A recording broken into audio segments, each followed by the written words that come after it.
Oke, kali ini kita akan membahas tentang uji korelasi Kendall-Tau, salah satu uji non-parametrik yang tidak mengharuskan kita untuk melakukan uji asumsi klasik seperti uji normalitas dan kawan-kawan. Nah, uji Kendall-Tau ini menggunakan data ordinal ya. Buat kalian yang masih bingung tentang data ordinal, nominal, rasio, interval, bisa melihat video-video sebelumnya. Nah, yang mengatakan bahwasanya harus menggunakan data ordinal itu terdapat dari referensi yang ada ini ya. Nah, cuman ada beberapa website yang mengatakan bahwasanya bisa saja salah satu variabelnya menggunakan rasio. Cuman nanti silahkan dicari referensinya begitu. Nah, perbedaan Kendall-Tau dengan Spearman itu salah satunya adalah kalau Spearman itu biasanya digunakan untuk sampel kecil dan Kendall-Tau digunakan untuk sampel besar. Nah, ini ada teks ya dari referensi yang ada. Itu Kendall-Tau juga sering digunakan untuk menganalisis data yang semula direncanakan dianalisis dengan produk momen. Setelah diuji, distribusi datanya ternyata tidak normal atau sampel kurang dari 30, maka akhirnya dianalisis dengan menggunakan Kendall-Tau begitu. Nah, untuk tujuannya itu pertama melihat apakah terdapat hubungan signifikan. Jadi standar keputusannya jika nilai Sykes-Picot lebih kecil dari 0,05 berarti ada hubungan. Jika nilai Sykes-Picot lebih besar dari 0,05 berarti tidak ada hubungan. Nah, kemudian dua, tujuannya bisa melihat arah hubungan variabel positif. Nah, dari referensi yang ada terdapat teks begini ya. Dari perhitungan ini diketahui bahwa terdapat hubungan positif antara IQ dan prestasi sebesar 0,76. Nah, 0,76 itu kan positif, angkanya bukan negatif, maka ditulis di sini hubungan positif gitu.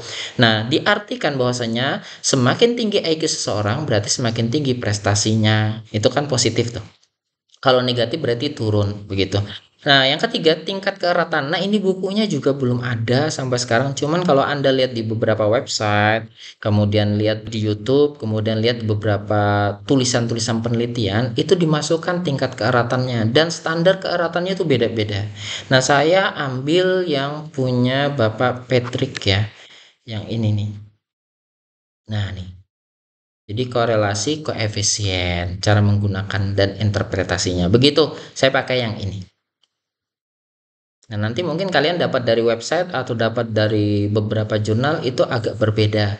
Ya silahkan saja pakai yang mana. Yang ini nanti kita upload di link Google Drive, kemudian kita masukkan di YouTube-nya. Kemudian kita masuk di Excel-nya. Langsung saja. Ini ada judul hubungan sarana pendidikan terhadap kepuasan mahasiswa. Kita masuk di SPSS, variable view.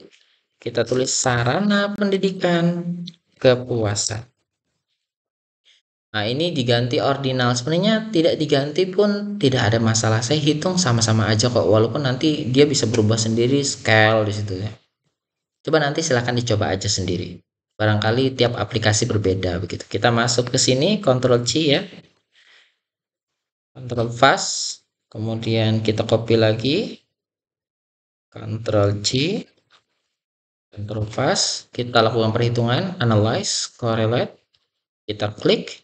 Ctrl A, klik bagian tengah agar pindah ke sini. Kemudian Anda centang Kendall-Tau di bagian korelasi koefisien. Yang dicentang hanya Kendall-Tau saja. Klik OK. Maka akan muncul output yang seperti ini. Pertama, gitu ya, dari segi tingkat keeratannya ya. Terdapat angka di korelasi koefisien itu 0,743. Nah, angka tersebut berada pada angka 0,70 sampai 0,89. Berarti dari segi tingkat keeratannya hubungannya kuat. Begitu. Kemudian di sini angkanya positif. Berarti arah hubungan variabelnya itu berarti positif. Kita lihat, kita mirip-miripkan dengan yang ini tadi. Semakin tinggi IQ seseorang, semakin tinggi prestasinya. Positif nih. Berarti semakin bagus sarana pendidikan, maka semakin puas juga mahasiswanya.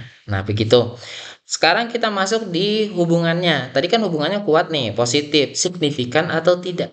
Kita masuk di SPSS-nya, terdapat angka 0,013 di bawah 0,05, berarti terdapat hubungan signifikan antara sarana pendidikan dengan kepuasan mahasiswa. Nah, kalian juga bisa menghitung menggunakan Z-hitung ya. Nanti silahkan dicoba saja sendiri. Ini dari buku Bapak Ali Anwar nih, Z-hitung dan Z-tabel. Silahkan dicoba saja begitu. Oke, saya kira sudah cukup. Jika ada kekurangan mohon dimaafkan. Apabila ada yang harus disampaikan, silakan sampaikan saja di kolom komentar. Terima kasih.